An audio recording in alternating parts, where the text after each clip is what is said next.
আল কোরআন সম্পর্কে কিছু কথা। আল কোরআন মুসলমানদের পবিত্র ধর্মগ্রন্থ। এটি আল্লাহ তাআলার বাণী, যা নবী রাসূল সাল্লাল্লাহু আলাইহি সাল্লাম এর উপর নাজিল হয়েছে।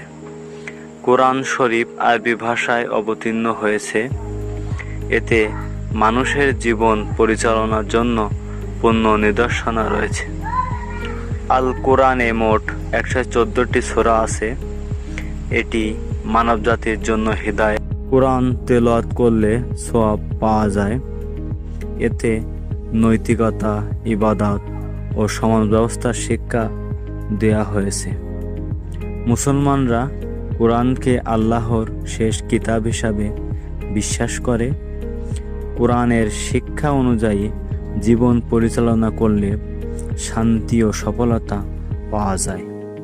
ধন্যবাদ। ভালো লাগলে চ্যানেলটি লাইক, শেয়ার এবং সাবস্ক্রাইব করুন।